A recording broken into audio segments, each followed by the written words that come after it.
আজ আমি অনেক খুশি, কারণ আজ আমি ৩ বছর পর স্কুলে যাব। গল্প শুরু করার আগে আমার পরিচয় দেই আগে। আমি মোহাম্মদ জুনায়েদ রহমান জিসান, বাসা গাজীপুর। আমার বর্তমান বয়স ২১। বাসাতে আমি, আমার মা রেহানা একজন গৃহিণী, বাবা ফয়সাল চৌধুরী একজন বিজনেসম্যান, আর আমার বড় বোন অহনা বিবাহিতা। এই ৪ জন মিলে আমাদের সুখের পরিবার। সোফায় বসে বসে টেলিভিশন দেখছিলাম, মা রান্না করছিল। হঠাৎ একটা অপরিচিত নাম্বার থেকে ফোন এলো। ফোন রিসিভ করলাম। ফোন রিসিভ করে যা শুনলাম তাতে আমার পুরো দুনিয়া যেন পাল্টে গেল। তাই আমি তাড়াতাড়ি মাকে বললাম, আমার সাথে চলো। মা বারবার জিজ্ঞেস করছিল কোথায় যাচ্ছি। আমি কিছু না বলে একটা অটো ডেকে অটোতে মাকে নিয়ে উঠে পড়লাম। অটোওয়ালাকে একটা হসপিটালে ঠিকানা দিলাম, এর ওইখানে নিয়ে যেতে বললাম। গন্তব্যে পৌঁছে হসপিটালের ভিতরে গেলাম। মা আমাকে জিজ্ঞেস করলো কি হয়েছে। তাই আমি মাকে বললাম যে বাবার কার অ্যাক্সিডেন্ট হয়েছে। তারপর রিসিপশন থেকে বাবা কোন রুমে আছে তা শুনে গেলাম বাবার কাছে যেতেই মা বাবাকে জড়িয়ে ধরে হাউমাউ করে কান্না করছে। আমিও নিজেকে সামলাতে না পেরে কান্না করছি। তারপর ডাক্তার আঙ্কেলকে বললাম, বাবার কি হয়েছে, কথা বলছে না কেন? আসলে ডাক্তার আঙ্কেলকে আঙ্কেল বলার কারণ হলো উনি আমাদের ফ্যামিলি ডক্টর, আর এটা ওনারই হসপিটাল। দেখো বাবা, তোমার বাবার গুরুতর অ্যাক্সিডেন্ট হবার কারণে তিনি প্যারালাইজ হয়ে গেছেন। যদি সময় মতো ওষুধ খাওয়ানো ও সঠিক যত্ন নেওয়া যায়, আর যদি আল্লাহ সহায় হন, তাহলে হয়তো তোমার বাবা খুব তাড়াতাড়ি সুস্থ হবে। এরপর বাবাকে ২ মাস হসপিটালে থাকতে হয়। এরপর বাসাতে আনা হয়। এদিকে বাবার কোম্পানি দেখাশোনা করছেন বাবার পিএ, কিন্তু কোনো এক কারণে তার মৃত্যু হয়ে যায়। আর এদিকে কোম্পানি অবনতি হচ্ছে দিন দিন। তাই আমি সিদ্ধান্ত নেই যে আমি কোম্পানি দেখাশোনা করব। এই সিদ্ধান্ত সবাইকে বলে দেই, সবাই রাজি হয়ে যায়। তখন আমার বয়সী বা কত ছিল, মাত্র ১৮। তখন আমি ১০ম শ্রেণীতে পড়তাম। পড়ালেখা ছেড়ে দিয়ে কোম্পানি দেখাশোনা করছি। নতুন পিএ নিয়োগ দিয়েছি। প্রথম কোম্পানি চালাতে হিমশিম খেতাম, কিন্তু আস্তে আস্তে মানিয়ে নিয়েছি নিজেকে। আস্তে আস্তে কোম্পানির অনেক উন্নতি করেছি আল্লাহর রহমতে। এখন বাবা পুরোপুরি সুস্থ। বাবার পুরোপুরি সুস্থ হতে ৩ বছর লেগে যায়। এতক্ষণ যা শুনলেন সে সব ছিল অতীত। এখন বর্তমানে আসা যাক। রাতে সবাই মিলে একসাথে খেতে বসেছি। এখন বাবা পুরোপুরি সুস্থ, তাই বাবাকে আমার সিদ্ধান্ত জানিয়ে দেই যে আমি আবারও আমার পড়াশোনা শুরু করব। আর তুমি তো সুস্থ, তাই তুমি কোম্পানির দেখাশোনা করবে, আর আমি আমার স্কুল জীবনটা শেষ করব।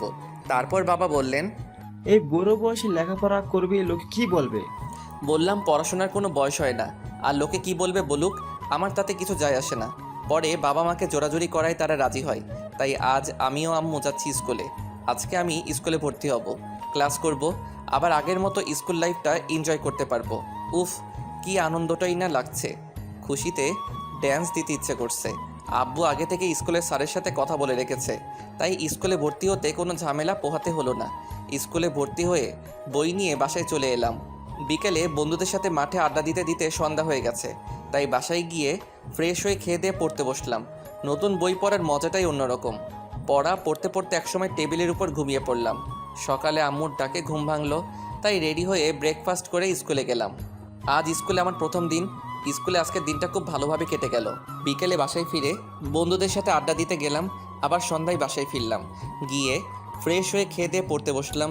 এমন সময় টেবিলে বইয়ের পাশে রাখা ফোনটা বেজে উঠল।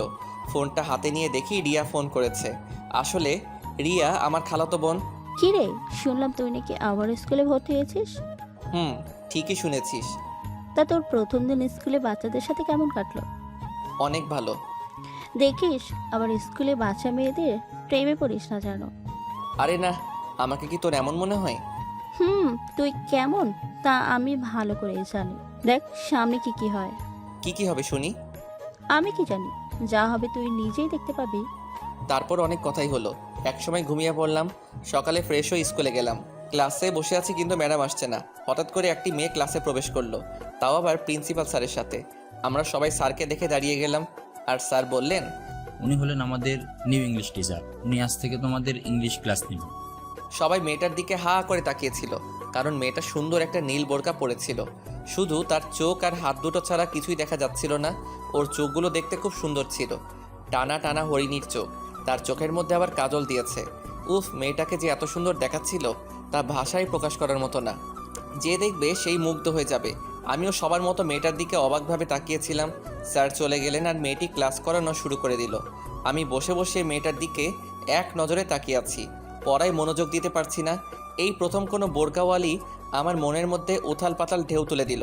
আমি মনে হয় মেয়েটাকে ভালোবেসে ফেলেছি। পরক্ষণে আবার ভাবছি, ধুর, উনি তো আমার ম্যাডাম, ওনার সাথে কি আমার যাই নাকি? ওসব না ভেবে পড়ায় মনোযোগ দিতে শুরু করলাম। বইটার দিকে তাকিয়ে পড়ার চেষ্টা করছিলাম, কিন্তু বারবার এই বোরকাওয়ালির কথা মনে আসছে। ক্রাশ খেলাম, তাও আবার এই বোরকাওয়ালিকে দেখে। মনে মনে আরও নানা রকম চিন্তা ভেবে মুচকি মুচকি হাসতে লাগলাম। তাই এর মধ্যে দেখলাম ম্যাডাম আমার সামনে দাঁড়িয়ে আছে। আমি ভয়ে চমকে উঠলাম। এই রে, এবার মনে হয় পিটাবে। আমি এক অবাক দৃষ্টিতে ম্যাডামের দিকে তাকিয়েছিলাম।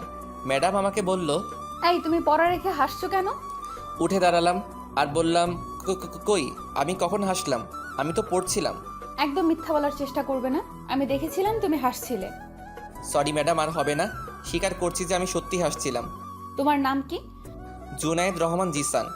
এত বড় হয়ে গেছো এখনো ক্লাস 10-এ?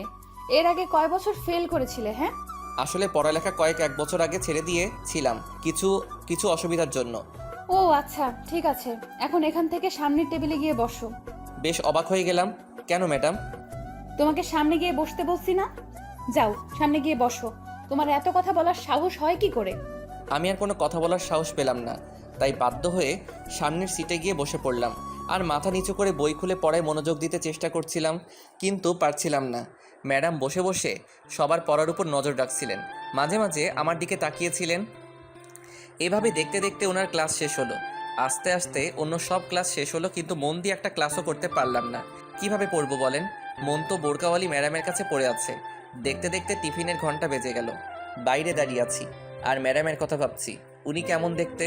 বয়সে কি আমার থেকে বড় হবে নাকি ছোট? এইসব আর কি। অনেকক্ষণ ধরে দাঁড়িয়ে আছি আর মাঠের দিকে তাকিয়ে আছি।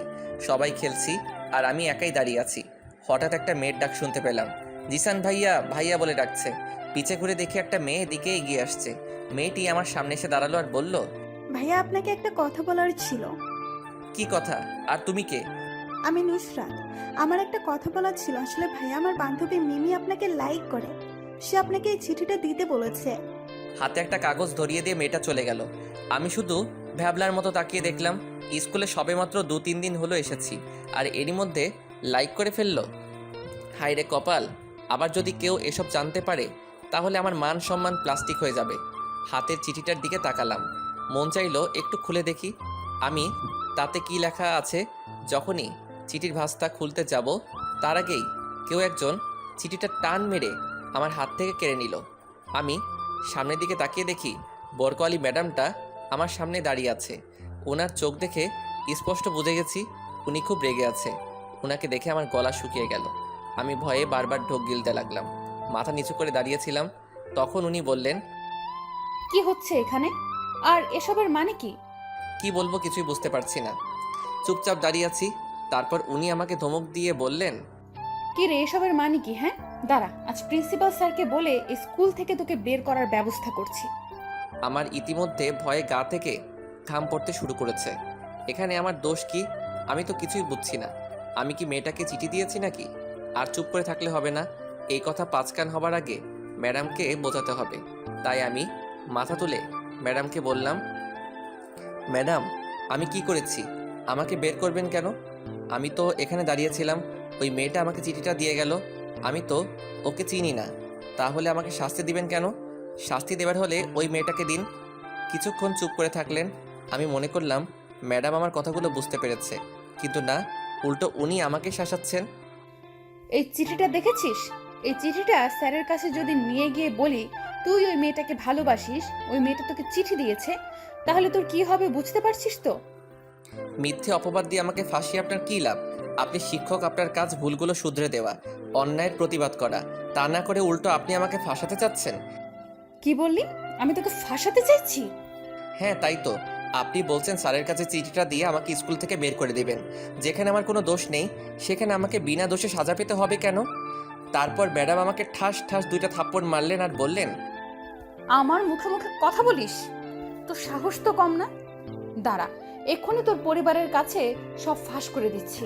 তোর আব্বুর নাম্বার বল। গালে হাত দিয়ে চুপ করে দাঁড়িয়ে আছি। এখন আমার রীতিমতো ভয় করছে, কারণ আব্বু এই সম্পর্কে জানতে পারলে আমাকে কোনোদিনও স্কুলে আসতে দেবে না। তাই আমি ম্যাডামকে বললাম, ম্যাম, কাজটা কিন্তু আপনি ঠিক করছেন না। শুধু শুধু অন্যের দোষগুলো আমার গায়ে চাপিয়ে দিচ্ছেন। কেন? আমি কি করেছি? কেন আমার সাথে আপনি এরকম করছেন বলুন? আমার দ্বারা যদি কোনো রকম ভুল হয় তো বলুন, আমি আমার ভুল শুধরে নিচ্ছি।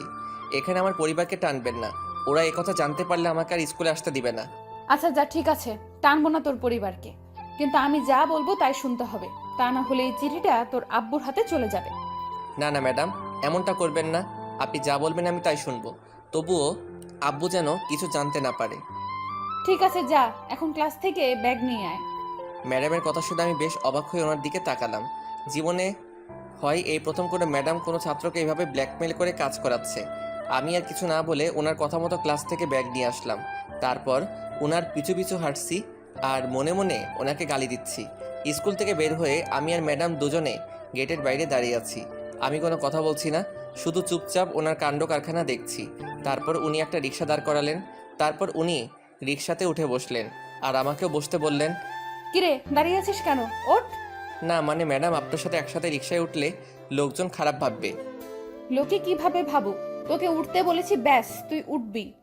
আমি আর কোনো কথা শুনতে চাই না। কি আর করার, বাধ্য হয়ে রিকশায় চড়তে হলো। কোনো কথা বলবি না, চুপচাপ বসে থাক। কথা বললে একদম খবর করে ছেড়ে দেবো বলে দিলাম। আমার হাত ধরে গা ঘেঁষে কথাটা বললেন। আমি শুধু ভাবছি কি হচ্ছে এসব আমার সাথে। এসব স্বপ্ন নয় তো, যে ম্যাডামকে আজ প্রথম বোরকা পরা অবস্থাতে দেখে ক্রাশ খেলাম, সে আবার আমার সাথে এক রিক্সায় হাত ধরে বসে আছে। সব কিছু যেন স্বপ্নের মতো লাগছে। কোনোদিন ভাবতেই পারিনি যে মেয়েকে দেখে ক্রাশ খেলাম তার সাথে এক রিক্সায় বসতে পারবো। রিক্সাওয়ালা আপন মনে রিক্সা চালাচ্ছে আর ম্যাডাম আমার হাত ধরে কাঁধে মাথা রেখে বসে আছে। তারপরে কেমন যেন সব গুলিয়ে যেতে লাগলো। তার মানে কি উনি আমাকে ভালোবাসে?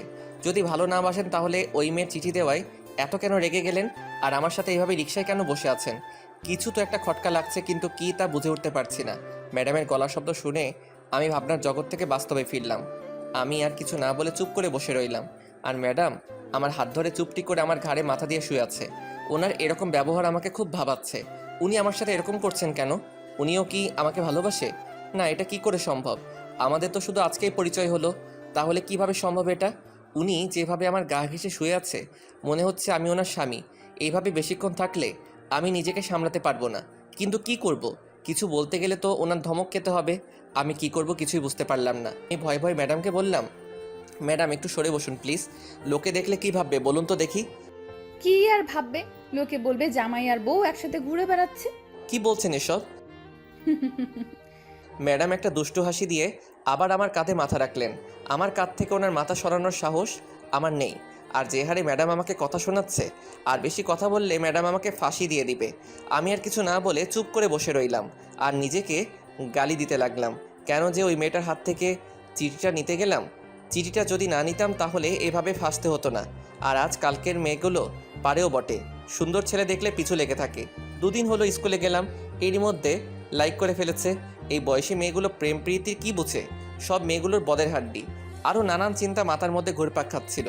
হঠাৎ ম্যাডামের কথার শব্দ আমার কানে ভেসে আসলো। যা এখন নাম। ভাবনার জগৎ থেকে বেরিয়ে এলাম। এবার আমি ওনার দিকে এক দৃষ্টিতে তাকিয়ে বললাম, মানে? কানে শুনতে পাস না? নামতে বলেছি তোকে। কেন? কেন মানে পাশে তাকিয়ে দেখ, সব বুঝতে পেরে যাবি। ওনার কথা মতো পাশে দেখাতেই আমার চোখ ছানা বড়া হয়ে গেল। নিজের চোখে বিশ্বাস করাতে পারছি না, তাই নিজের চোখ ভালো করে ডলে নিলাম। আবার তাকালাম, তাকিয়ে দেখি আমার বাড়ির গেটের সামনে। হায় আল্লাহ, এখন কি করব? এখন যদি কেউ দেখে ফেলে তখন আমি কি করব? আমার তো পড়ালেখার 12টা বেজে যাবে। এলাকার লোক সবাই আমাকে ভালো করে চেনে। ভয়ে ভয়ে ভালো করে চারদিকে তাকালাম, কারণ দুপুরবেলা তো, তাই আর কি। কিন্তু ম্যাডাম আমার বাসা চেনে কিভাবে? তাহলে উনি কি আমাদের পরিচিত কেউ নাকি? যাই হোক, এখন এসব ভেবে কাজ নেই। ম্যাডাম আমার বাসায় আসলো কেন সেটাই জানতে হবে। আমি ম্যাডামের দিকে অসহায়ভাবে তাকালাম। ওনার চোখ দেখে বুঝি উনি খুব খুশিতেই আছে। তার মানে কি উনি আমার আব্বুকে সত্যি সত্যি সব বলে দেবে? হায় আল্লাহ, আমাকে রক্ষা করো এই মেয়ের কাছ থেকে। কেন যে এই মেয়ে কপালে এসে জুটলো? এখন আমার ভয়ের মাত্রা আরও বেড়ে গেল। জানি না আব্বু এসব কথা শুনলে আমার কি হাল করবে। সব থেকে বড় কথা, আমি ওনার বড় ছেলে। এসব জানতে পারলে আব্বু খুব অপমানী হবে। না, আর কিছু ভেবে লাভ নাই, আমাকে ম্যাডামকে আটকাতে হবে, তা না হলে আমার আর পড়াশোনা করা হবে না। তা আমি ম্যাডামকে বিনীত স্বরে বললাম, ম্যাডাম আপনি তো বলেছিলেন আব্বুকে কিছু বলবেন না, তাহলে বাসায় কেন নিয়ে আসলেন? প্লিজ ম্যাম, আপনাকে হাত জোর করে বলছি, আব্বুকে এসব কিছু বলবেন না। ম্যাডাম একটা অট্টহাসি দিয়ে বললেন, ধুর পাগল, আমি তোর আব্বুকে কিছু বলতে আসিনি, তোকে বাড়িতে পৌঁছে দিতে এসেছি। তবে হ্যাঁ, আমার কথা মতো যদি না চলো তাহলে তোমার আব্বুকে এই চিঠিটা দিয়ে দিব, মনে থাকে জানো। ম্যাডামের কথা শুনে একটা স্বস্তির নিঃশ্বাস নিলাম। কিন্তু ম্যাডাম আমাকে ক্লাস করাতে না দিয়ে বাসায় পৌঁছে দিলেন কেন? ম্যাডাম বললেন, কারণ যদি তুমি আজ সব ক্লাস করতে তবে মেয়েগুলো ছুটির পর তোমার সাথে দেখা করত আর তোমার কাছে তার প্রপোজের অ্যান্সার চাইতো, আর তুমিও সৌন্দর্য দেখে হ্যাঁ বলে দিতে, তাই তোমাকে বাসায় নিয়ে এসেছি। ম্যাডামের কথা শুনে অবাক দৃষ্টিতে তাকিয়ে আমি বললাম, কি বলছেন এসব? আমি কেন তার প্রপোজে রাজি হব? হবে হবে, সব ছেলেরাই এমন হয়, মেয়েদের দেখলে পেছনে পড়ে থাকে। অন্য ছেলেরা কেমন তা আমার জানা নেই, তবে আমি সবার থেকে আলাদা। ভাই, বাস্তবে আমি হলাম ভদ্র শয়তান, দ্য ওয়ার্ল্ড ফেমাস রিটার। আপনার মাথায় মনে হয় কোনো প্রবলেম আছে, তা সব ছেলেদের একরকম মনে করেন? চুপ কুত্তা, বেশি কথা বললে থাপড়ায় তোর সব দাঁত ফেলে দেব। যা বাসায় যা, যতদিন আমি না বলবো স্কুলে আর আসা যাবে না, বলে দিলাম। ম্যাডামের অগ্নিমূর্তি মুখ দেখে আর কিছু বলার সাহস পেলাম না, তাই বাসায় চলে এলাম। আর ম্যাডাম রিক্সা নিয়ে চলে গেলেন। কি মেয়ে বাবা, কথায় কথায় থ্রেট দেয়। মনে হয় মেয়েটার মাথায় গন্ডগোল আছে, তা না হলে এত রাগী হয় কি করে? দূর, এত ভেবে লাভ নেই। পরে রুমের ভিতরে গেলাম, দেখি আম্মু বসে বসে স্টার জলসা দেখছে। আমাদের এই একটাই সমস্যা, সারাদিন স্টার জলসা। এই স্টার জলসার জন্য আমি ভালোভাবে মুভি দেখতে পারি না। রিমোট ধরলেই আম্মু ঝাড়ি মেরে দেয়। আমি আম্মুর সামনে গিয়ে দাঁড়াতে আম্মু বলে, কি রে, আজ এত তাড়াতাড়ি আসলি যে? শরীর ঠিক আছে তো? জি আম্মু, আমার শরীর একদম ভালো আছে। এমনি ভালো লাগছিল না, তাই চলে এসেছি। এখন কিছু খেতে দাও। তারপর আমি গেলাম ফ্রেশ হতে। ফ্রেশ হয়ে খাবার টেবিলে এসে বসলাম। তখন মা বলল, আচ্ছা শোন, তোর আব্বু তোর জন্য একটা টিউশনের ব্যবস্থা করছে, আজ থেকে সেখানে পড়তে যাবি। আচ্ছা। আমি কোনো আপত্তি করলাম না, কারণ আমারও ইচ্ছা ভালোভাবে পড়াশোনা করার। আর টিউশনি করলে পড়াটা আরও ভালোভাবে করতে পারবো, রেজাল্টও ভালো হবে। তারপর খাওয়া দাওয়া করে রুমে এসে ঘুমিয়ে পড়লাম। হঠাৎ বিকালে আম্মু এসে ডাক দিল, তাই উঠে ফ্রেশ হয়ে বের হয়ে পড়লাম টিউশনিতে যাওয়ার জন্য।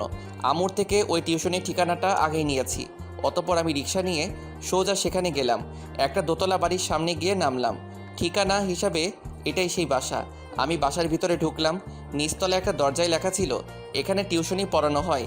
তারপর আমি দরজায় নক করলাম। নক করতে একটা পিচ্চি মেয়ে এসে দরজা খুলে দিল, আর আমাকে দেখে একটা মুচকি হাসি দিয়ে বলল, আসুন ভেতরে। অতঃপর আমি ভিতরে ঢুকে পড়লাম। দেখি ওই বোরকা পরা মেয়েটা একটা চেয়ারে বসে আছে। আমি ওনাকে দেখে থমকে গেলাম। অবাক হয়ে ওনার দিকে তাকিয়ে রইলাম। মনের ভিতর টান টান উত্তেজনা আরও বেড়ে গেল। সেই সাথে আমার ভয়ে গলা শুকিয়ে গেল, কারণ স্কুলে একদিনে এত ভয় দেখিয়েছে, এখানে না জানি কত ভয় দেখাতে পারে, আল্লাহই জানেন। মনে মনে শুধু একটাই প্রার্থনা করছি, হে আল্লাহ, তুমি আমাকে এই মেয়ের অত্যাচার থেকে বাঁচাও। হঠাৎ ম্যামের গলার আওয়াজ শুনে আমার ধ্যান ভেঙে গেল। হা করে কি দেখছো? এদিকে এসে বসো। বললাম, না মানে ম্যাডাম, আপনার কাছে কি আব্বু আমার টিউশনি ঠিক করেছে? হ্যাঁ, কেন? নাকি তোমার অন্য কোথাও টিউশনি করার ইচ্ছা আছে? না না ম্যাডাম, আমার এমন কোনো ইচ্ছা নাই। গুড, এখানে এসে বসো। তারপর আমি ওনার কাছে গিয়ে টেবিলে বসলাম। এখানে আমাদের ক্লাসের 7 থেকে 8 জন ছেলে ও মেয়ে পড়ে। আমি বই খুলে বসেছি। ম্যাডাম আমাকে প্যারাগ্রাফ মুখস্থ করতে দিয়েছে। আমার মধ্যে লজ্জা আর ভয় দুটিই কাজ করছে, যার কারণে কিছুতেই পড়তে পারছি না। ভয়ে গলাটা শুকিয়ে কাঠ হয়ে গিয়েছিল। খুব পানি পিপাসা পেয়েছে। আমি এখানে কেন? ওয়েটার বোতল আনিনি। এখন কি করা যায়? ওনার কাছে চাইবো কিনা ভাবছি। ভাবতে ভাবতে একবার চেয়ে নিলাম। ম্যাডাম, একটা কথা বলার ছিল। কি কথা বলো? না মানে ম্যাডাম, আমার না একটু জল তেষ্টা পেয়েছে। আমাকে কি একটু জল খাওয়াবেন? পানি খাবে? আচ্ছা, আমার সাথে এসো। বলে আমার হাত ধরে কিচেনে নিয়ে গেল। এতে আমি বেশ অবাক হয়ে গেলাম, কারণ উনি আমাকে পানি না দিয়ে হাত ধরে কিচেনে নিয়ে গেল। আসলে উনি কি চাচ্ছেন কিছুই বুঝতে পারছিলাম না তখন। কিচেনে গিয়ে ম্যাডাম আমাকে পানি দিলেন। আমি পানি খেয়ে দাঁড়িয়ে আছি। হঠাৎ ম্যাম আমার শার্টের কলার টেনে ধরে বললেন, এই শোন, আমি তোকে এখানে এনেছি, যদি এখান থেকে অন্য কোথাও যাবার চিন্তা ভাবনা করিস তাহলে তোর 12টা বাজিয়ে দেব, দেখিস। ওনার কথা শুনে আমার সব কিছু গুলিয়ে যেতে থাকলো ধীরে ধীরে।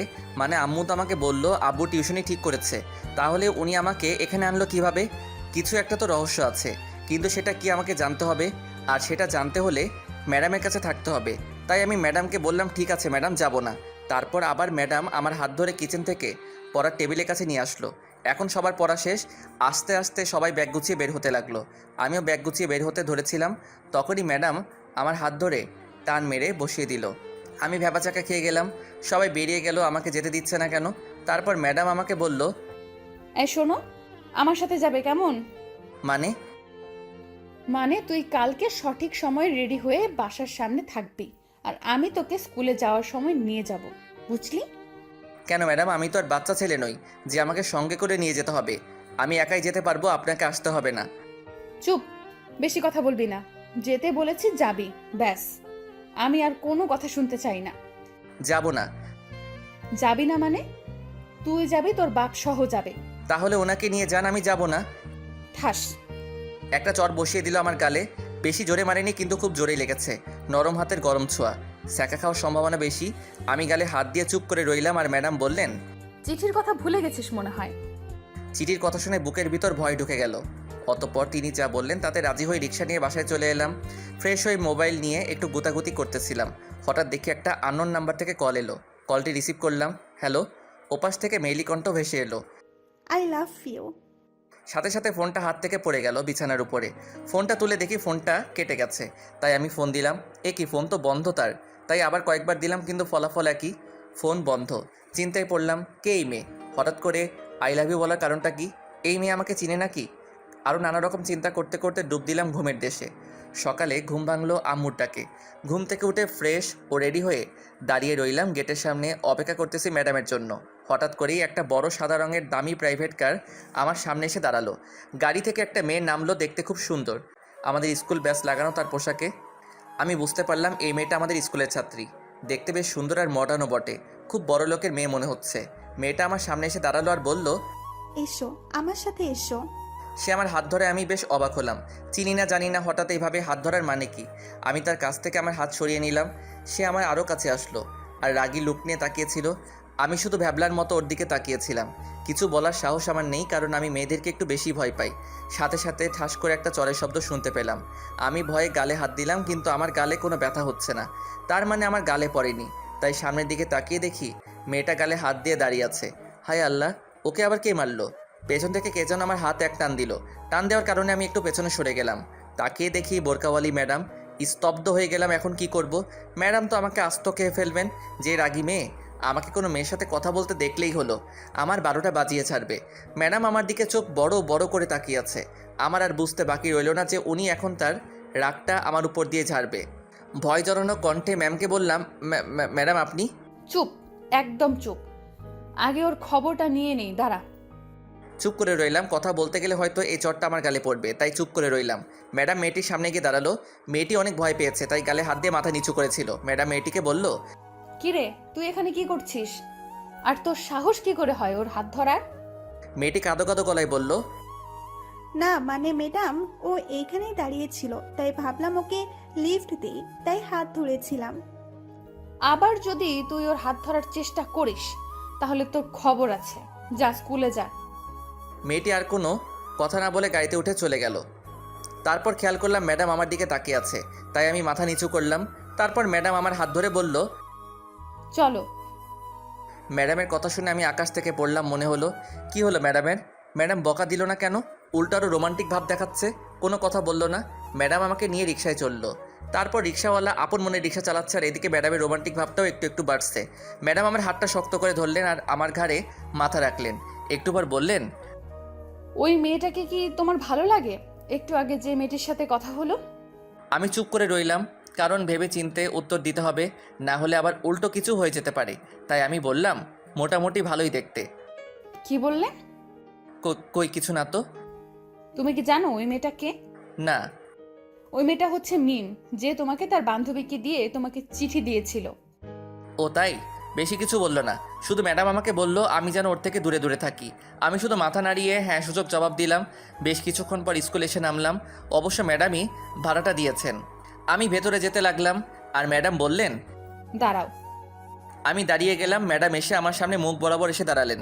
প্রথমে আমার মাথার চুলগুলো ঠিক করে দিয়ে বললেন, কি অবস্থা করেছো চুলগুলোর? হ্যাঁ, একদম বাদরের মতো লাগছে। চুলগুলো ছোট করে কেটে আসবে কেমন? একটু মুচকি হাসি দিয়ে মাথা নাড়িয়ে চলে আসলাম ক্লাসে। ক্লাসে বসে আছি। ক্লাস শুরু হতে এখনও অনেক সময় বাকি আছে, তাই আমি বসে বসে ম্যাডামের দেওয়া পড়াগুলো রিভাইজ দিচ্ছিলাম। এমন সময় পাশে থেকে আমাকে কেউ একজন ডাকছিল। এমনটা মনে হচ্ছিল, তাই পাশে তাকালাম, দেখি জানালায় সেই নুসরাত জাহান মিমি নামের মেয়েটা আমাকে ডাকতেছে। আমি বললাম কি পাশেই ম্যাডামদের অফিস রুম, তাই আমি নুসরাতকে বললাম কি হয়েছে। সে কিছু না বলে আমার দিকে একটা কাগজ ছুঁড়ে মারলো আর দৌড়ে চলে গেল। আমি বোকা সেজে বসে রইলাম। আজকালকার মেয়েরা দেখি যখন তখন কাগজ ছুঁড়ে মারে। মানতে হবে এখনকার নারী সমাজের অনেক উন্নতি হয়েছে। চিঠিটা খুলে তাড়াতাড়ি পড়তে শুরু করলাম। খুব বেশি কিছু লেখা ছিল না, তাতে লেখা ছিল, আমার প্রশ্নের উত্তর চাই, আমাকে ভালোবাসবে কিনা আজকের মধ্যে উত্তর চাই। স্কুল ছুটির পরে লেকের পাড়ে ওয়েট করব তোমার জন্য। এইটুকু লেখা ছিল। কি আর বললো, কিছু বলার নাই। মেয়েরাও জোর করে ভালোবাসা আদায় করে নিতে জানে। একটা পিচ্চি মেয়ে যে তা জানে সেটা আমার জানা ছিল না। আরে বাবা, ভালোবাসা হাতের মোয়া নাকি যে চাইলেই দিয়ে দিব? দুজন দুজনের মনের টান থাকতে হবে, একে অপরের প্রতি বিশ্বাস থাকতে হবে, তবেই না ভালোবাসা মূল্যতা পাবে। এই পিচ্চি মেয়েগুলো এসবের কি বোঝে? তাই চিঠিটা মুচড়ে ফেলে দিলাম ময়লা ফেলার ঝুড়িতে। ক্লাস শুরু হয়ে গেছে। ম্যাডাম ক্লাসে আসলো। আজকে ম্যাডামকে আরও বেশি সুন্দর দেখাচ্ছে। কালো রঙের বোরকাতে সত্যি অপরূপ সুন্দর লাগছিল। যদি বোরকার তলে থাকা মায়াবী মুখখানা দেখতে পারতাম তবেই নিজেকে ভাগ্যবান মনে হতো, কারণ উনি আমার ফার্স্ট ক্রাশ। আর ক্রাশকে দেখার সৌভাগ্য কয়জনের হয়? একটু পর ক্লাস আরম্ভ হলো। সবাই মনোযোগ দিয়ে পড়ছে, শুধু আমার মনোযোগ ম্যাডামের দিকে। বারবার আর চোখে ম্যাডামের দিকে তাকাচ্ছিলাম। ম্যাডাম হয়তো সেটা বুঝতে পেরেছে, কিন্তু আমাকে কিছু বলল না। আজ সব ক্লাস ভালো হবে মনে হয়, কারণ আজকে ম্যাডামের বকা শুনতে হয়নি। একটু পর ক্লাসে প্রিন্সিপাল স্যার এলেন আর বললেন, তোমরা সবাই আমার কথা মনোযোগ দিয়ে শোনো। তোমাদের সবার জন্য আনন্দ ভ্রমণের ব্যবস্থা করা হয়েছে। যারা যারা অংশগ্রহণ করতে চাও তারা অফিস কাউন্টারে পর্যাপ্ত ফি জমা দিও। এই শুক্রবার সকালে আমরা সবাই রওনা দেব। সময় ও জায়গা তোমাদের সবাইকে পরে জানিয়ে দেওয়া হবে। স্যারের কথা শুনে সবাই খুশি হলো। সবাই আনন্দে হইচই শুরু করে দিল। আমার পাশে বসে থাকা একটি ছেলে, নাম সিয়াম, সে আমাকে বলল, তুমি কি আমাদের সাথে যাবে? খুব মজা হবে। যাব। অতপর স্যার চলে গেল। সবাই পড়ায় মনোযোগ দিল, আমিও মনোযোগ দিলাম। হঠাৎ ম্যাডাম আমার সামনে এলো। আমি চমকে গেলাম। ম্যাডাম আমাকে বললেন, তুমি যাবে? হ্যাঁ যাব। ওকে, আজকে ছুটির পর বাসায় যেতে হবে না, সোজা আমার সাথে যাবে। ছুটির কথা বলতেই আমার নুসরাত মানে মিমির কথা মনে পড়ে গেল। মিমি তো আমাকে দেখা করতে বলেছিল, তাই এসব ভেবে ম্যাডামকে বললাম, ম্যাডাম আমার ছুটির পর বাসায় কাজ আছে, তাই আমাকে বাসায় যেতে হবে। মিথ্যা বললাম, আসলে আমার কোনো কাজ নেই। তারপর ম্যাডাম আমাকে আর কিছু বললেন না, তিনি তার চেয়ারে গিয়ে বসলেন। আমি ভাবছি আজকে ম্যাডাম এত ভালো হয়ে গেল কি করে, আমাকে কিছু বলছে না কেন? আমি যাই বলছি ম্যাডাম সব মেনে নিচ্ছে। অতপর স্কুল ছুটি হলো। স্কুলের পাশেই লেক আছে। ব্যাগ গুছিয়ে হাঁটতে হাঁটতে চলে এলাম লেকের পাড়ে। সেখানে আগে থেকে মিমি উপস্থিত ছিল। আমি যেতেই মিমি আমাকে বলল, এইদিকে এসো। হাত ধরে গাছের কোনায় নিয়ে গেল। বলো কি বলবে? মিমি আমাকে ধাক্কা দিয়ে গাছের সাথে ঠেকিয়ে দিল। আমি হকচকিয়ে গেলাম। সে ধীরে ধীরে আমার মুখের সামনে আসতে লাগলো। ওর গরম নিঃশ্বাস আমার মুখের উপর পড়ছে। হঠাৎ মিমি আমাকে জড়িয়ে ধরে ঠোঁটে ঠোঁট মিলিয়ে দিল। আমিও নিজেকে সামলাতে পারিনি। মিমির হাতে নিজেকে সঁপে দিলাম। নিজেকে সামলাতে না পেরে মিমিকে জড়িয়ে ধরলাম। এমন সময় মিমি আমাকে ছেড়ে দৌড়ে পালালো। ও আমাকে ছাড়তেই আমার হাঁপানি শুরু হয়ে গেল। কিন্তু মিমি এভাবে পালালো কেন?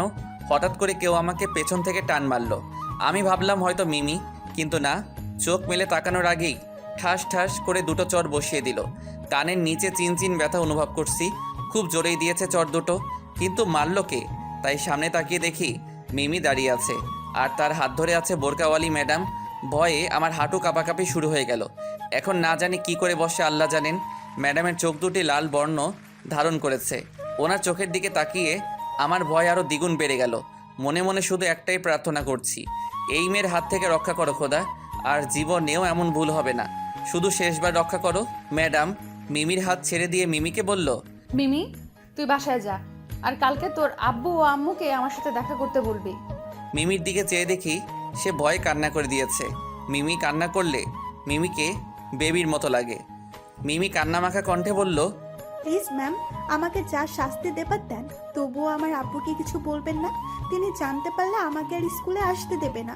আমি আপনার দুটি পায়ে ধরে বলছি ম্যাডাম, প্লিজ ম্যাম, আপনি একটু সুযোগ দেন, আমি আর ওর সামনে যাব না। এই শেষবার তোমাকে মাফ করলাম। ফের যদি তোমাকে ওর আশেপাশে দেখি তাহলে তোমার আর রক্ষা নেই। যাও, এখন বাসায় যাও। অতপর মিমি চলে গেল। এখন আমার কি হবে? ম্যাডাম যে আমার দিকে তেড়ে আসছে, এখন মনে হয় আমাকে আস্ত গিলে খাবে। ভাবছি পালালে কেমন হয়, কিন্তু কী লাভ, পরে আমারই বেশি ক্ষতি হতে পারে। ম্যাডাম আমাকে রাগী গলায় বলল, এই তোর জরুরি কাজ, তাই না? চুপ করে থাকতে পাবি না? আমি তখন মাথা নিচু করে দাঁড়িয়েছিলাম। ম্যাডাম তখন ব্যাগ থেকে ফোনটা বের করলো। এটা কি দেখেছিস? আমি সামনের দিকে তাকাতেই আমার চোখ কপালে ওঠার মতো অবস্থা, কারণ ম্যাডাম সব কিছু ভিডিও করে রেখেছে। এখন আর আমার বাঁচার কোনো উপায় নাই। অসহায়ের মতো করুণ অবস্থা আমার। করুণ দৃষ্টিতে ম্যাডামের দিকে তাকিয়ে বললাম, এটা কেন করলেন ম্যাডাম? আমার তো কোনো দোষ ছিল না, সব দোষ ওই মেয়েটাই করেছে। কেন শুধু শুধু আমাকে ফাঁসাচ্ছেন?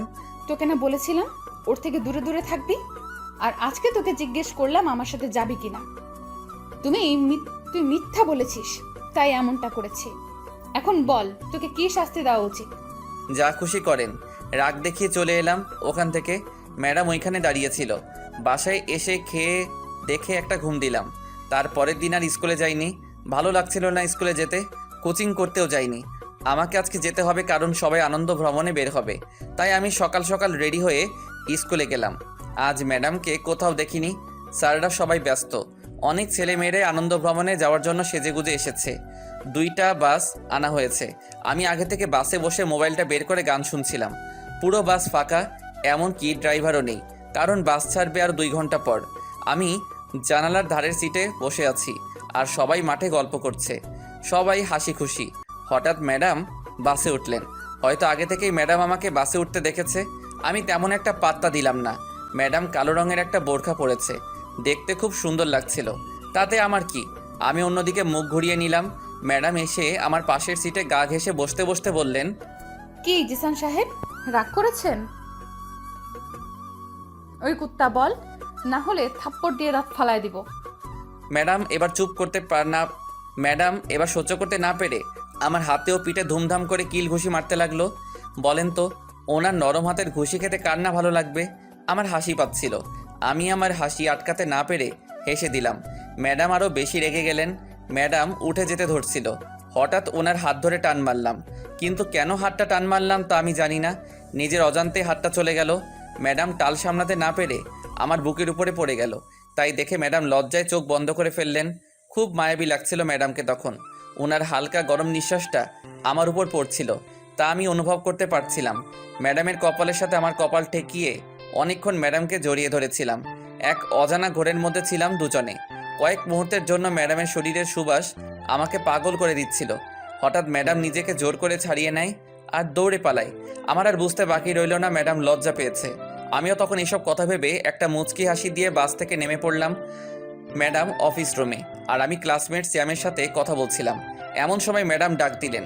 আমি তাড়াতাড়ি গিয়ে ম্যাডামের সামনে দাঁড়ালাম, আর কিছুক্ষণ আগের কথা ভেবে হাসছিলাম। ম্যাডাম সেটা ভালোভাবেই লক্ষ্য করলো। তারপর ম্যাডাম বললেন, আজকে মিমিও আমাদের সাথে যাবে, তুই ওর থেকে দূরে দূরে থাকবি। তা না হলে এই ভিডিও ও চিঠিটা সোজা তোর বাবার হাতে দিব, মনে থাকে যেন। ঠিক আছে। যা গিয়ে গাড়িতে বস, আর কিছুক্ষণ পর গাড়ি ছাড়বে। তারপর আমি গাড়িতে বসলাম। কিছুক্ষণ পর সবাই আসলো। সবাই সবার সিটে বসে পড়েছে, কিন্তু মিমিকে দেখতে পাচ্ছি না কেন? অন্য বাসে বসেছে হয়তো। কিছুক্ষণ পর ম্যাডাম আসলেন, এসে আমার পাশের সিটে বসে পড়লেন। এ কি, ম্যাডাম আমার পাশে বসেছেন কেন? তো কি হয়েছে? কিছু না, তবে স্যারেরা দেখে খারাপ ভাববে। ভাবুক, তাতে আমার কি? তুই চুপচাপ বসে থাক। আর কথা বাড়ালাম না, চুপ করে বসে রইলাম। বাস ছেড়েছে, গন্তব্য কুয়াকাটা। সবাই খুব খুশি। সারা রাস্তায় ম্যাডাম আমার সাথে অনেক কথা বললেন, অনেক মজা হলো। ম্যাডামের সাথে আজ প্রথম ফ্রিভাবে কথা বললাম। অতপর 3টা বাজে সবাই কুয়াকাটা এসে পৌঁছালাম। সবাই নেমে গেছে, ঘোরাফেরা করছে। শুধু আমি আর ম্যাডাম নামিনি। ম্যাডাম নামবেন না? নামবো তো, চলেন। অতপর ম্যাডাম আর আমি নামলাম। ম্যাডাম আমার হাত ধরে হাঁটছে। আমি অবাক দৃষ্টিতে ম্যাডামের দিকে তাকিয়ে আছি। ম্যাডাম কিছু বলছেন না, চুপ করে আছেন। তারপর হাঁটতে হাঁটতে আমরা একটা বাগানের ধারে চলে এলাম। খুব সুন্দর সুন্দর ফুল ফুটেছে বাগানে। তুই নামবি না? এই জিসান, দেখ দেখ, বনের গোলাপ ফুলগুলো কত সুন্দর, তাই না? সত্যিই খুব সুন্দর। আমার ওগুলো চাই, তুই এনে দে। দিচ্ছি, দাঁড়ান। বাগান থেকে 3টা সুন্দর গোলাপ ফুল তুলে আনলাম। এই নেন। এইভাবে দিলে নেব না। তাহলে কিভাবে দিব? হাঁটু গেড়ে দেবে, যেভাবে ছেলে মেয়েদের প্রপোজ করে সেইভাবে। কেন কেন? ওইভাবে কেন দিব? আমি তো আর আপনাকে প্রপোজ করছি না, তাই না? এত কিছু বুঝি না, যেভাবে দিতে বলেছি সেইভাবে দিবি, ব্যাস। ধুর, আপনি শুধু আমার সাথে রাগ দেখেন কেন? দিবি কিনা বল। দিচ্ছি তো। পরে হাঁটু কেটে ম্যাডামের হাত বাড়িয়ে বললাম, এই সুন্দর ফুটন্ত ফুলগুলো শুধু আপনার জন্য। দয়া করে ফুলগুলো নিয়ে আমাকে ধন্য করুন ম্যাডাম। ম্যাডাম ফুলগুলো নিয়ে বললেন, তুমি একেবারেই কাঁচা, কিছুই বোঝো না দেখছি। আপনি আছেন তো আমাকে শিখিয়ে দেওয়ার জন্য। চলো হাঁটা যাক। ম্যাডাম আবার আমার হাত ধরে হাঁটা শুরু করলো। আমরা গিয়ে আগেই জায়গায় এক হলাম। মিমিও দেখলাম টেবিলে বসে আছে, আমার দিকে কয়েকবার তাকিয়েছে। তাই দেখে ম্যাডাম আমাকে বললেন, খবরদার ওর সাথে যদি কথা বলার চেষ্টা করো তো তোমার কপালে খারাপই আছে। আমি ভয়ে আর কিছু বললাম না, শুধু মাথা নাড়িয়ে হ্যাঁ বললাম। পরে ম্যাডাম স্যারদের ওইখানে গেল, আমি সেখানে কিছুক্ষণ দাঁড়িয়েছিলাম।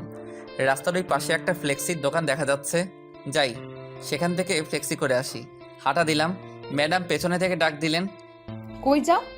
একটু আসছি ম্যাম। পাশে তাকাতেই দেখি একটা সাদা রঙের কার আমার দিকে এগিয়ে আসছে।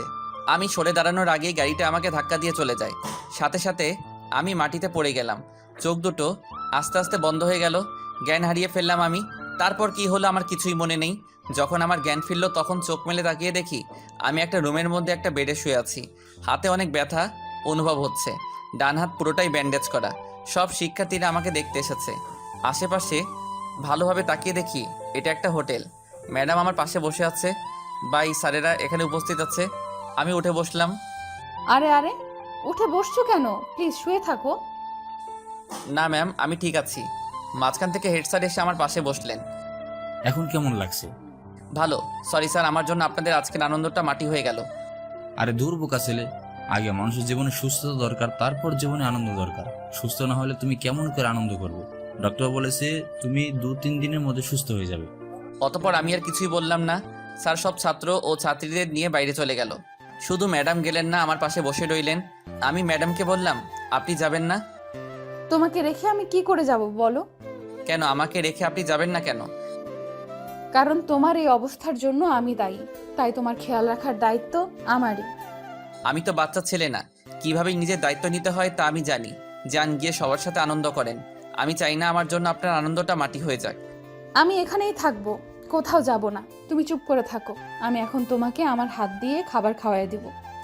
ম্যাডামের কথা শুনে নিজের আজান্তেই আমার মুখে হাসি ফুটে উঠল। ফার্স্ট ক্লাসের হাতে খাবার তুলে খাবার ভাগ্য কজনের হয়। এখন আমার নিজেকে লাকি মনে হচ্ছে। ম্যাডাম ফল কাটা ব্যস্ত, কিন্তু আমার ফল খেতে ভালো লাগে না। তা এসব না খেলে শরীরে শক্তি আসবে কি করে?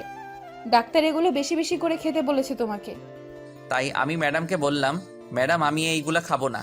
আচ্ছা ঠিক আছে, বিরিয়ানি খাবে? আজকে তো সবাইকে বিরিয়ানি খাওয়ানো হয়েছে। চলবে ম্যাম। অতপর ম্যাডাম তার ব্যাগ থেকে একটা টিফিন বক্স বের করলেন। ওটাতে বিরিয়ানি রাখা ছিল। চামচ দিয়ে তুলে আমাকে খাইয়ে দিতে লাগলো। খাওয়া দাওয়া শেষে ম্যাডাম বললেন, এখন এই ওষুধটা খেয়ে রেস্ট নাও। আচ্ছা।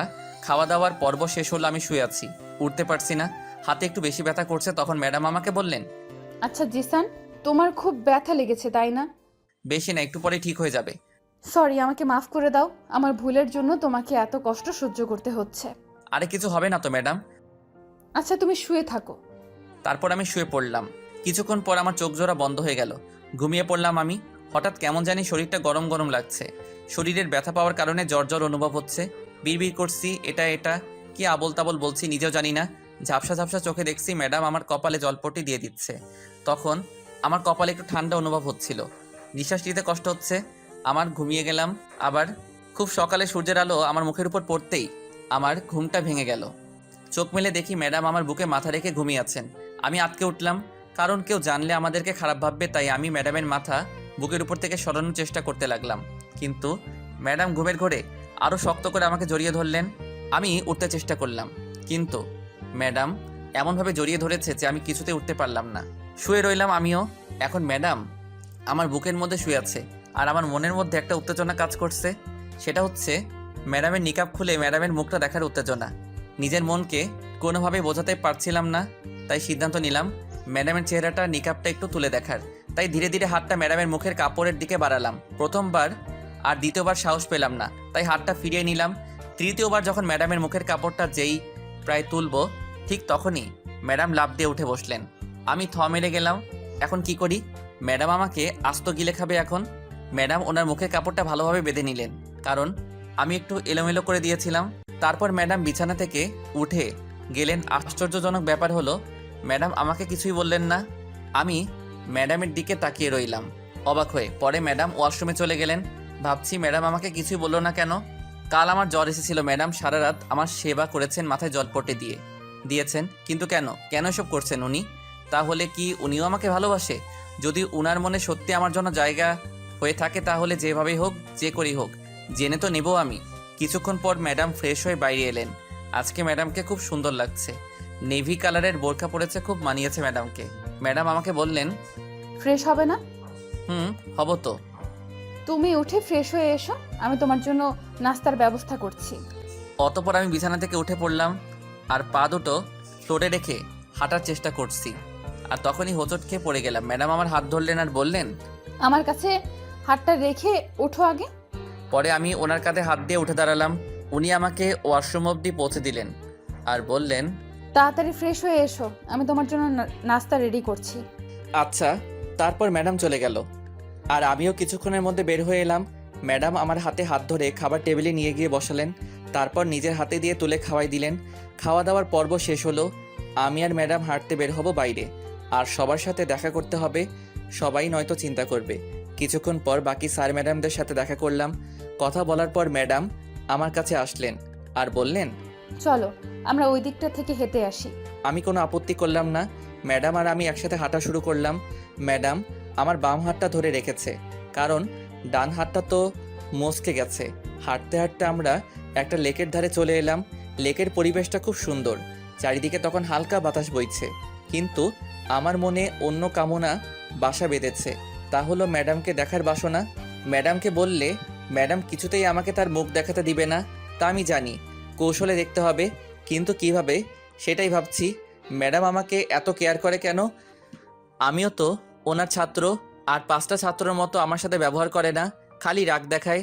না না, এটা রাগ না, উনি অভিমান করে। কিন্তু কেন করে? আমাকে মিমির সাথে দেখলে আরও বেশি রেগে যায় ম্যাডাম। যদি মিমি আমাকে ভালোবাসে তাহলে ওনার সমস্যা কোথায়? আমি বুঝি না। উনি যদি আমার টিচারও ক্রাশ না হয়ে অন্য কেউ হতো তাহলে এতক্ষণে তাকে পিটিয়ে তক্তা বানিয়ে দিতাম। রীতিমতো টর্চার শুরু করে দিয়েছে আমার উপর। মিমির দেওয়া চিঠিটা আমার এই অবস্থার জন্য দায়ী। এইসব ভাবনায় ডুবেছিলাম। তারপর ম্যাডাম বললেন, জিসান দেখো, লেকের ওই ধারে নৌকা যাচ্ছে, প্লিজ চলো না, নৌকা ভ্রমণ করে আসি। সরি ম্যাডাম, আমার নৌকা ভ্রমণ করতে ভয় লাগে। তাছাড়া আমি সাঁতার জানি না। যদি কোনো বিপদ হয় নিজে তো বাঁচবই না, আপনাকেও বাঁচাতে পারবো না। তুমি সাঁতার জানো না তো কি হয়েছে, আমি তো সাঁতার জানি। আর তাছাড়া ভয়ের কি আছে, আমি তো আছি তোমার পাশে। তবুও আমি যাব না। প্লিজ জিসান, প্লিজ প্লিজ, আমার এই একটা রিকোয়েস্ট রাখবে না, প্লিজ চলো। ম্যাডাম এমন বাচ্চাদের মতো বায়না করছিল যে তা দেখে আমি নিজের হাসি আটকে রাখতে পারলাম না, হেসে ফেললাম। তা দেখে ম্যাডাম বললেন, ওই কুত্তা, হাসছিস কেন? না মানে আপনি যে বাচ্চাদের মতো বায়না ধরলেন না, তা দেখে আমি আর নিজের হাসি আটকে রাখতে পারলাম না। কি বললি? আমি বাচ্চা? দাঁড়া তোকে। কথাটি বলে আমার পিঠে এলোপাতাড়ি কিল ঘুষি দিতে লাগলো, আর আমি এদিক দিয়ে হেসেই যাচ্ছি। আর এক পর্যায়ে ম্যাডাম থেমে গেলেন। ওই কুত্তা, তুই কি খাস? তোর শরীরে এত শক্তি কেন? উফ বাবা, আমার হাতটা মনে হয় ভেঙে গেল। ভালো হয়েছে। মারতে গেলেন কেন? আমি কি বলেছি আমাকে মারতে? আর এমনিতেও পুরুষ মানুষের শরীর রক্ত থাকে। হয়েছে, এখন চুপ থাক, যেতে হবে না তোকে। বুঝতে পেরেছি ম্যাডাম অভিমান করেছে, তাই আমি নিজে থেকে বললাম, ওকে চলেন যাই। কি সত্যি? তারপর আমি আর ম্যাডাম হাঁটা শুরু করলাম। তারপর নৌকার কাছে গিয়ে নৌকাতে উঠলাম। আমি এক সাইডে বসলাম আর ম্যাডাম আমার হাত ধরে বসে রইলেন। আমি তো ভয়ে থরথর করে কাঁপছিলাম, কারণ নৌকা একবার এদিক ওদিক দুলছিল। ভয়ে আমার শরীর থেকে ঘাম ছুটতে লাগলো। ম্যাডাম তা লক্ষ্য করে আমাকে বললেন, এই যে মিস্টার, ভয় পেও না, আমি তো আছি তোমার পাশে, নাকি? আর তুমি এত ঘামছো কেন? দেখি মুখটা, আমার দিকে তাকাও তো দেখি। তারপর ওনার দিকে তাকালাম, কিছু বললাম না। উনি আমার গালে হাত দিয়ে বললেন, ইস, কি অবস্থা হয়েছে তোমার, ওয়েট। তারপর উনি ওনার ব্যাগ থেকে একটা রুমাল বের করে আমার মুখ পুরোটা মুছে দিলেন। আমি শুধু অবাক দৃষ্টিতে ম্যাডামের দিকে তাকিয়েছিলাম, কিছু বলতে চেয়েও বলতে পারলাম না। বেশ অনেকক্ষণ নৌকা ভ্রমণ করে নৌকা থেকে দুজনে নামলাম। ম্যাডাম ওনার ঘড়ির দিকে তাকিয়ে বললেন, ইস, কত বেলা হয়ে গেছে, চলো তো, তোমাকে কিছু খেতে হবে, তারপর আবার তোমার ওষুধ খাওয়াতে হবে। ম্যাডামকে জিজ্ঞেস করলাম, ওষুধ কোথায় পাবো? কোথায় পাবো মানে? তোমার ওষুধ তো আগে থেকে কিনে রাখা হয়েছে, কেন তুমি জানো না? তা জানি, কিন্তু ওগুলো আমাকে কিভাবে খাওয়াবেন? ওগুলো তো হোটেলে রাখা আছে। থুর বোকা, আমি আসার সময় ওষুধগুলো আমার সাথে করে নিয়ে এসেছি। চলো তো, তার আগে তোমাকে কিছু খাওয়াতে হবে। আমি নীরবতা বজায় রেখে শুধু ভাবলাম নিজের বউ থাকলেও এতটা কেয়ার করতো না যতটা না ম্যাডাম আমার কেয়ার করছে। তারপর ম্যাডাম আমাকে একটা রেস্টুরেন্টে নিয়ে গেলেন। রেস্টুরেন্টটা দেখতে খুব সুন্দর, একটা রুমের মতো বক্স বক্স করে সাজানো, যে কেউ যে কোনো একটা বুকিং করে নিতে পারবে। ম্যাডাম 3 নাম্বার বক্সটা বুকিং করলেন। 2টি সুন্দর সোফা আর একটি টেবিল সুন্দর করে গোছানো। আমি এরকম রেস্টুরেন্টে এর আগে কখনো দেখিনি। অতঃপর একজন ওয়েটার আসলো আর মেনু কার্ড দিয়ে বলল, কি খাবেন ম্যাডাম? ম্যাডাম মেনু কার্ডটা আমার দিকে এগিয়ে দিয়ে বললেন, এই নাও, অর্ডার করো, কি খাবে বলো। আপনি যা ভালো মনে করেন তাই অর্ডার করেন। তারপর ম্যাডাম কার্ড দেখে অর্ডার করলো আর ওয়েটার চলে গেল। এই নাও, পানি খাও। তারপর ম্যাডামের হাত থেকে পানির গ্লাসটা নিয়ে পানি খেলাম। তারপর বললাম, ম্যাডাম আপনি আমার এত কেয়ার করেন কেন? কারণ তোমার এই অবস্থার জন্য তো আমি দায়ী, তাই। কেন আপনি দায়ী কেন? এটা তো আমার ভুল, আমার উচিত ছিল একটু সাবধানে চলার। আপনি এটার জন্য নিজেকে দোষী করছেন কেন? ম্যাডাম কিছু বলতে যাবে তার আগে ওয়েটার খাবার নিয়ে হাজির। তারপর ওয়েটার খাবার সার্ভ করে চলে গেল। এখন আর কোনো কথা নয়, তুমি হা করো, আমি তোমাকে খাইয়ে দিচ্ছি। আপনি খাবেন না? আমার এখনো খিদে পায়নি, তা না হলে তোমাকে রেখে আমি সব খাবার খেয়ে ফেলতাম, বুঝেছো? এখন চুপ করে খাবারটা খাও। মাথা নাড়ালাম। তারপর ম্যাডাম আমাকে খুব যত্ন সহকারে খাবার খাইয়ে দিলেন। তারপর উনি আমার মুখ মুছে দিলেন। তারপর একটা একটা করে সব ওষুধ খাইয়ে দিলেন। কি করব বলেন, শত হলেও ম্যাডাম তো, তাই সব আদেশ মানতে বাধ্য। তারপর আমরা স্যারদের ওইখানে গেলাম। তারপর একটা চেয়ারে বসে পড়লাম। আমি একা বসে আছি আর ম্যাডাম স্যারদের সাথে কথা বলেছেন। হঠাৎ মিমি আমার সামনে এলো আর বলল, এখন কেমন আছো তুমি? আগের থেকে বেটার। এখানে একা একা বসে আছো কেন? চলো ওই দিকটা থেকে ঘুরে আসছি। না মিমি, আমি যেতে পারবো না। ম্যাডাম জানতে পারলে খুব বকা দিবে। প্লিজ তুমি এখন থেকে চলে যাও। মিমি আমার কথা শুনে কান্না করে দিল। মুহূর্তেই মিমির ফর্সা মুখখানা লাল হয়ে গেল, অজর ধারায় কাঁদছে। আমি আর বসে থাকতে পারলাম না, উঠে দাঁড়ালাম। আরে আরে তুমি কাঁদো কেন? এই প্রথম আমি কাউকে মন থেকে ভালোবেসেছি আর সে আমাকে ঘৃণা করে। ওকে যেতে হবে না, আমি আর কোনোদিনও তোমার সামনে আসবো না। তুমি ভালো থেকো। আমি বুঝতে পারলাম মিমির এই মুহূর্তে আবেগটা কাজ করছে, তাইও এমনটা বলছে। ঠিক তখনই ও চলে যেতে ধরবে। আমি ওর হাতটা টেনে ধরে বললাম, বলো কোথায় যাবে? কোথাও যেতে হবে না তোমার। এখন যদি আমার সাথে ঘুরতে না যাও তাহলে তোমার সাথে আর কোনো দিনও কথা বলবো না আমি। আচ্ছা চলো ওই দিকটাতে যাই। তারপর মিমি আমার হাত ধরে একটা বাগানের ধারে নিয়ে এলো। বাগানের মাঝে একটা দোলনা ছিল আর তার পাশে একটা সুন্দর বাড়ি ছিল। মনে হয় বাগানটি এই বাড়ির মালিকের। তারপর মিমি আর আমি সেই দোলনাটায় বসলাম। মিমি আমার হাত ধরে বলল, আচ্ছা জিসান, তুমি কি আমাকে সত্যিই পছন্দ করো না?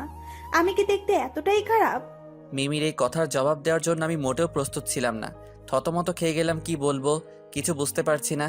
এখন উল্টাপাল্টা কিছু বললে কান্না শুরু করে দিবে।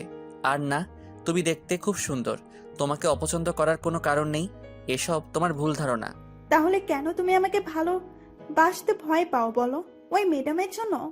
তুমি দেখো আমি আপুকে বলে ওই ম্যাডামকে স্কুল থেকে বের করার ব্যবস্থা করছি, তবুও তুমি আমাকে এইভাবে এড়িয়ে চলো না। আমার খুব কষ্ট হয়। না, তুমি ম্যাডামকে কিছু করবে না। আর তুমি এমনিতেও কিছু করতে গেলে আমার অনেক বড় ক্ষতি হয়ে যাবে। ওনার কাছে তোমার চিঠি আর কিস করার ভিডিও আছে, কেউ জানতে পারলে সর্বনাশ হয়ে যাবে। আচ্ছা কিছু করব না। আর তুমি আমাকে এভাবে এড়িয়ে চলবে না বলো, তুমি আমাকে ভালোবাসবে। আসলে মিমি, আমি প্রেম ভালোবাসায় বিশ্বাসী নই। এগুলো আসলে টাইম পাস। মহান আল্লাহ যাকে আমার বউ বানাবে, আমার ভালোবাসা শুধু তার জন্যই থাকবে। মিমি মুখ ভেঙচি দিয়ে বলল, এই তো তোমার বউ তোমার সামনে বসে আছে, কই ভালোবাসো তো দেখি। তাই নাকি? এখন না, আগে বিয়ে হয়ে যাক তারপরে। আমি মনে মনে ভাবছি কোন দিকে যাব। আমার ওর সাথে কথা বলতে ভালো লাগে। আমি এই পিচ্চি মেয়েটির প্রতি ধীরে ধীরে আকৃষ্ট হয়ে পড়ছি। তার উপর আমার ক্রাশ, ম্যাডামের এত কেয়ার আমার প্রতি। আমি তো ম্যাডামের প্রতি ধীরে ধীরে দুর্বল হয়ে পড়ছি। হায় আল্লাহ, ভালোবাসার মানুষ দিলে, কিন্তু একসাথে দুটো কেন দিলে? দিলে এইটাই দিতে, তাকে ভালোবেসে বিয়ে করতাম। হঠাৎ মিমির ডাকে ধ্যান ভাঙলো আমার। হ্যাঁ, কি ভাবছো তুমি? কই কিছু না তো। আচ্ছা চলো বাড়ির ভেতরে যাই। অবাক হয়ে মিমির দিকে তাকিয়ে বললাম, বাড়ির ভিতরে কেন যাব? এটা তো অন্যের বাড়ি, আমরা এই বাড়িতে গিয়ে কি করব? মিমি একটা হাসি দিয়ে বলল, ধুর পাগল, এটা আমার আব্বুর বাড়ি, তার মানে এটা আমার বাড়ি, অন্যের বাড়ি হতে যাবে কেন? কি বলছো? এটা তোমাদের বাড়ি হলো কি করে? তোমরা তো ঢাকাতে থেকো। আসলে আমার আব্বু একজন ভ্রমণ রসিক মানুষ, উনি যেখানেই যান সেখানেই নিজের নামে একটি বাড়ি তৈরি করে আসেন, কারণ আব্বু পরে ঘুরতে এলে যেন হোটেলে থাকতে না হয়। বাহ, তোমার আব্বুর শখটা তো দারুণ। এখন চলো, বাড়ির ভেতরটা আরো বেশি সুন্দর করে সাজানো হয়েছে। আচ্ছা চলো। আমি আর মিমি যখন উঠে বাসার ভিতরে ঢুকবো তখন মিমি আমার হাত ধরে হাঁটা শুরু করলো। বেশ অবাক হয়ে তার দিকে তাকালাম। আমার তাকানো দেখে মিমি একটা মিষ্টি হাসি দিল। সাথে সাথে আমি মাথা ঘুরিয়ে নিলাম। মেয়েটা ছোট হলে কি হবে, ওর হাসিতে একটা জাদু আছে।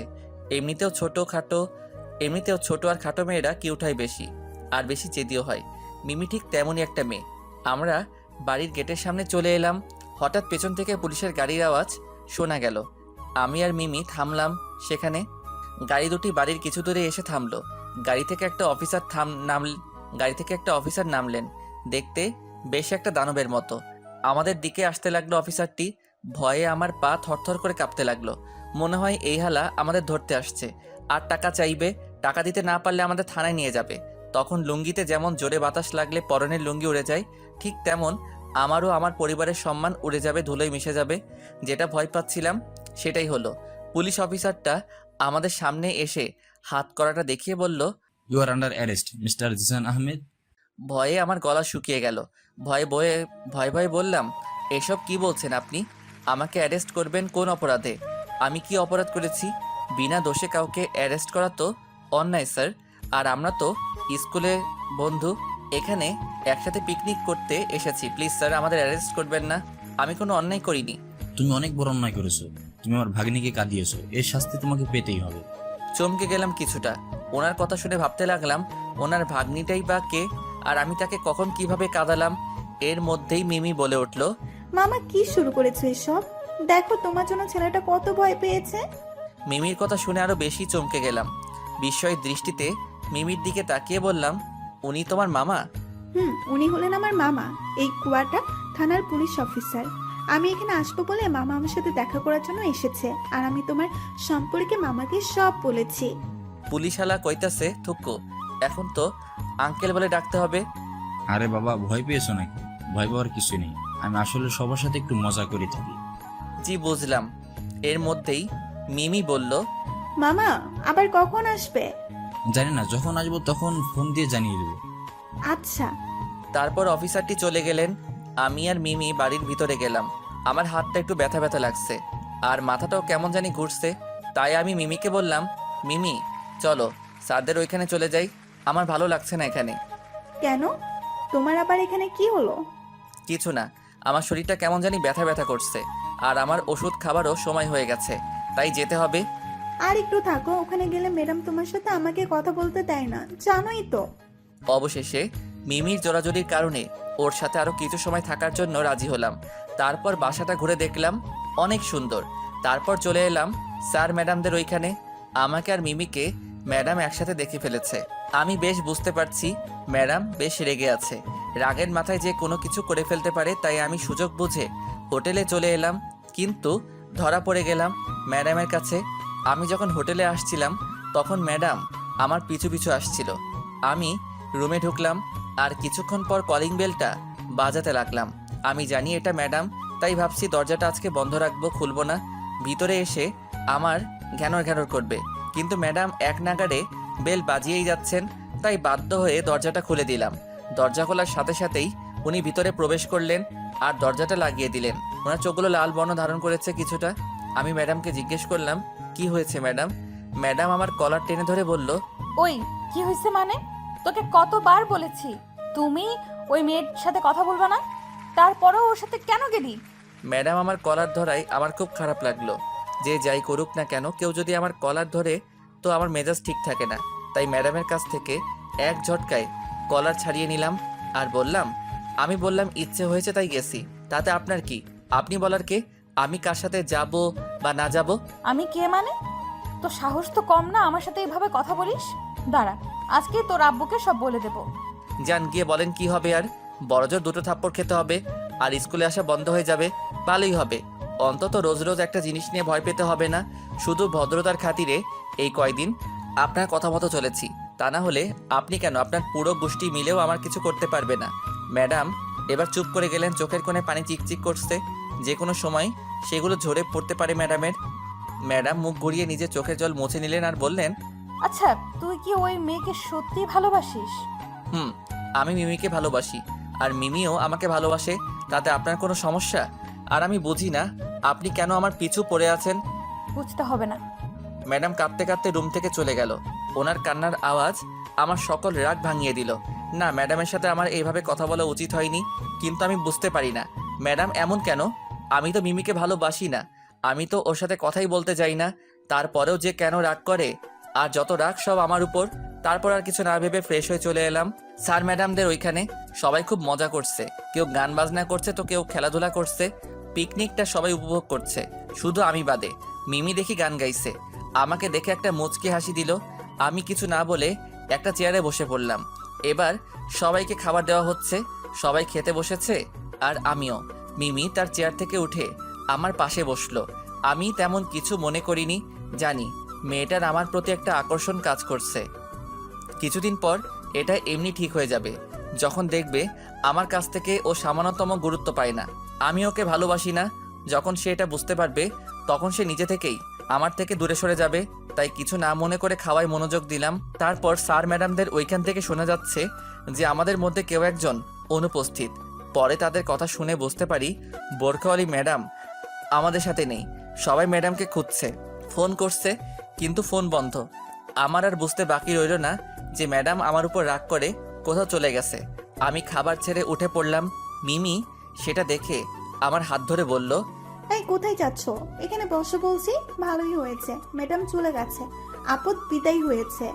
মিমির কথায় আমি নিজের রাগকে কন্ট্রোল করতে পারলাম না।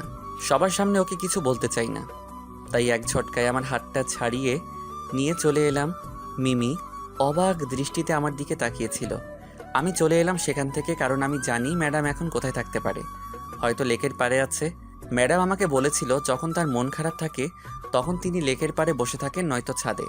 তাই আমি দেরি না করে চলে এলাম লেকের ধারে। যা ভেবেছিলাম ঠিক তাই, ম্যাডাম ওখানেই আছে। একটু স্বস্তির নিঃশ্বাস ফেললাম। অন্ধকারে কালো বোরখা পরা মেয়েদের দেখতে পারা খুব মুশকিল, কিন্তু চাঁদের আলোয় লেকের পাড়টা পুরো আলোকিত হয়ে আছে, তাই চিনতে সমস্যা হলো না। আর তাছাড়া এত রাতে ম্যাডামকে ছাড়া অন্য কাউকে দেখছি বলে মনে হয় না। আমি ধীর পায়ে ম্যাডামের সামনে গেলাম। বুঝতে পারছি ম্যাডাম এখনও কাঁদছে, তাই দেখে নিজেকে অপরাধী মনে হচ্ছে। আমার জন্য কেউ শুধু শুধু কাঁদুক, আমি তা কি করে হতে দেই। ম্যাডাম তার ফোনটা বের করলেন, উকি মেরে দেখলাম ওনার ওয়ালপেপারে আমার ছবি সেট করা। আমি অবাক হলাম, কারণ এই ছবি 7 মাস আগের তোলা। এটা উনি কই পেলেন? চিন্তায় পড়ে গেলাম।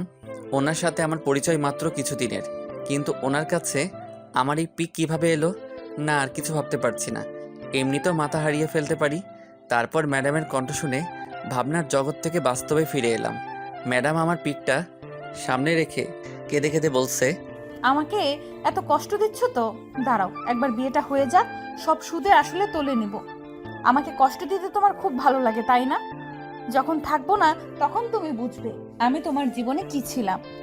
হঠাৎ করে ম্যাডাম ওনার মোবাইলে সেভ করা আমার ছবিটাই একটা চুমু খেলেন আর বললেন, খুব ভালোবাসি তোমায়, যত কষ্টই দাও না কেন, জীবনের শেষ নিঃশ্বাস পর্যন্ত তোমাকেই ভালোবেসে যাব। কথাটা শোনার পর আমার মনের ভিতর একটা উত্তেজনার ঢেউ সৃষ্টি হলো। আর সেটা হলো, কেই ম্যাডাম? আর আমাকেই বা চিনে কীভাবে? নিজের জীবনে থেকে কেউ আমাকে এতটা ভালোবাসে, অথচ এই বিষয়টি আমার অজানা ছিল। কিন্তু ম্যাডামের সাথে আগে কখনো দেখা করছি বলে মনে হয় না। কিন্তু উনি কে? এই প্রশ্নটা আমার মনের মধ্যে। যতক্ষণ না এর উত্তর পাবো ততক্ষণ আমি শান্তি পাবো না। তবে এই প্রশ্নগুলোর জবাব শুধু ম্যাডাম নিজেই দিতে পারে। তাই আর কিছু না ভেবে পিছন থেকে ম্যাডামের কাঁধে হাত দিলাম। হাত রাখতেই ম্যাডাম কিছুটা আটকে উঠল। পেছনে ঘুরতেই আমাকে দেখতে পেল। উঠে দাঁড়ালেন উনি। চাঁদের আলো ওনার মুখে পড়ায় ওনার চোখের কোণে জমে থাকা পানি চিকচিক করছে। তা দেখে কিছু বলার মতো শক্তি হারিয়ে ফেললাম। ম্যাডাম নির্বাক মূর্তির মতো দাঁড়িয়ে আছেন। হঠাৎ আমার মাথায় প্রচণ্ড ব্যথা অনুভব করতে লাগলাম। তা সহ্য করে ম্যাডামকে বললাম, এখানে কি করছেন ম্যাডাম? এমনভাবে বললাম যেন ম্যাডাম বুঝতে না পারে যে আমি তার কথা সব শুনে ফেলেছি। কিছু না বলে হু হু করে কেঁদে দিল, আর সেই সাথে আমাকে খুব শক্ত করে জড়িয়ে ধরে কান্না করতে লাগলেন। কি হলো, হঠাৎ এমন করছেন কেন? আমিও ম্যাডামকে আলতো করে জড়িয়ে ধরলাম। কিছু বলার মতো সাহস পাচ্ছি না। ম্যাডাম এখনও আমাকে জড়িয়ে ধরে আছে, উনিও কিছু বলছেন না, চুপ করে আছে। কি করব আমি বুঝতে পারছি না। লেকের ধারে ঠান্ডা বাতাস বইতে লাগলো, এতে আমার শরীর আরও বেশি ঠান্ডা হয়ে গেল। এমনিতেই আমার শরীরে জ্বরটা আরও বেশি হয়ে যাচ্ছে। ম্যাডামকে জড়িয়ে ধরার ফলে হাতেও ব্যথা লাগছে, কিন্তু কিছু বলতে পারছি না।